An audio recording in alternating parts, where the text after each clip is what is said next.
चलिए एक कहानी के माध्यम से कुछ अच्छा जानने का प्रयास करते हैं, कुछ अच्छा समझने का प्रयास करते हैं।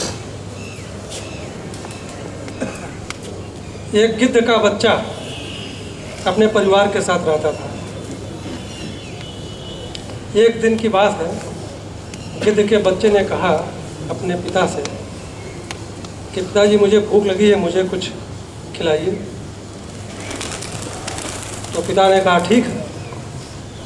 और जैसे ही गिद्ध उड़ने को हुआ तो गिद्ध के बच्चे ने कहा कि पिताजी आज हमें इंसान का गोश्त खाना है, आज हमें इंसान का मांस खाना है।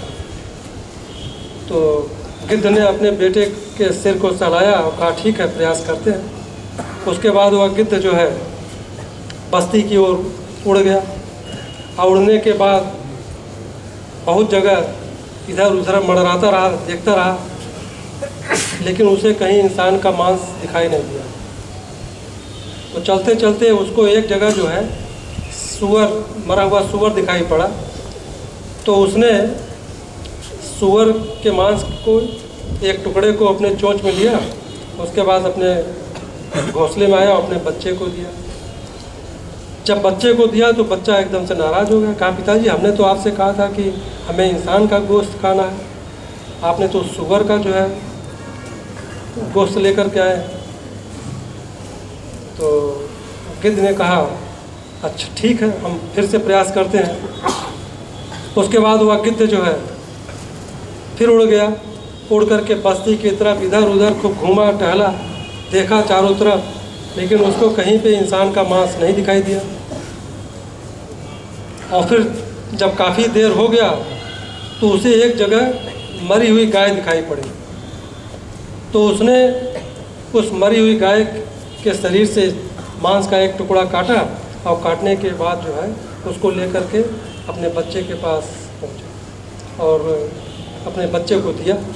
तो बच्चे ने जैसे ही देखा, गिद्ध के बच्चे ने, तो उसको बड़ा गुस्सा है। कहा पिताजी हम आपसे 2 दिन से कह रहे हैं कि हमें जो है इंसान का मांस चाहिए, इंसान का गोश्त चाहिए, आपने हमें गाय का मांस लेकर के आए हैं।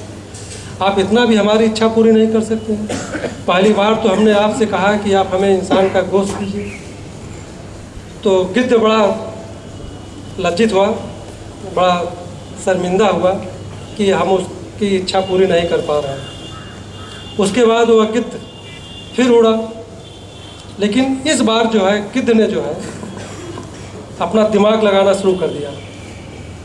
उसने मन ही मन एक योजना बनाई और उस योजना को कार्य रूप देने के लिए, उस योजना को पूरा करने के लिए उसने क्या काम किया। सबसे पहले वह गिद्ध जो है उड़ते हुए उस सूअर के पास पहुंचा जहाँ पे सूअर मरा हुआ पड़ा था।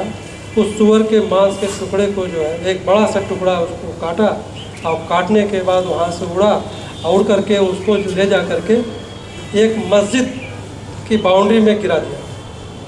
और फिर उसके बाद उस गिद्ध ने उस मरी हुई गाय के पास पहुंचा गया और मरी हुई गाय के शरीर से एक बड़ा सा मांस का टुकड़ा काटा और काटने के बाद उसको ले जा करके एक मंदिर के प्राचीर के अंदर जो है गिरा दिया।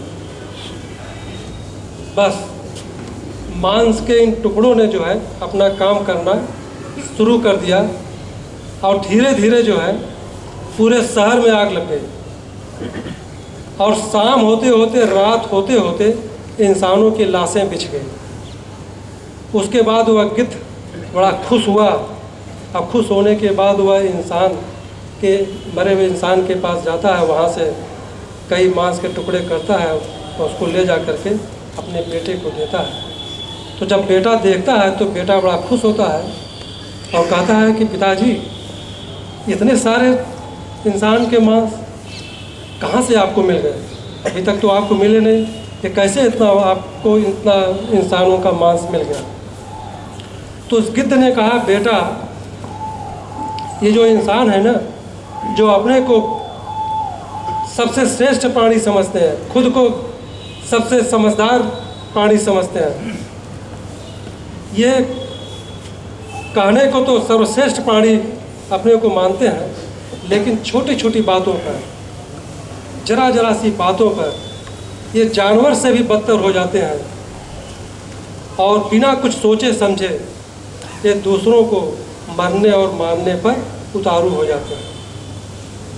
उस गिद्ध ने अपने बच्चे से कहा, अपने बेटे से कहा कि इंसानों के वेश में बैठे हुए अनेक गिद्ध यह काम सदियों से कर रहे हैं, तो मैंने उसी का लाभ उठाया है।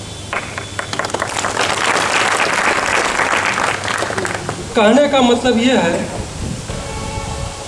कि कभी कभी आदमी जो है किसी घटना को अंजाम देने के लिए, किसी घटना को करने के लिए वह अफवाहों का सहारा लेता है, अफवाहों को फैलाता है और घटना को अंजाम दे देता है।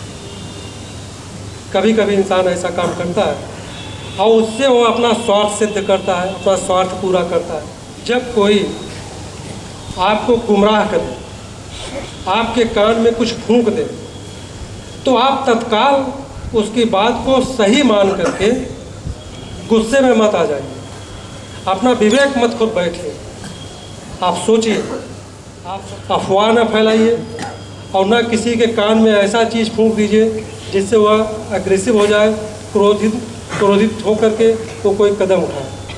सोच समझ करके। इसीलिए आप लोगों से अपराध करने से पहले या कोई अपराध होने से पहले आप सोचिए, विचार करिए, कहीं ऐसा तो नहीं कोई आपको लड़ा करके तमाशा तो नहीं देख रहा है, क्योंकि ऐसे लोगों की भी कमी नहीं है। अब बहुत से लोग इसी कारण अपराध करके जेलों में आ जाते हैं।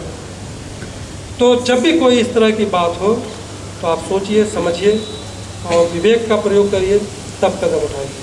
धन्यवाद।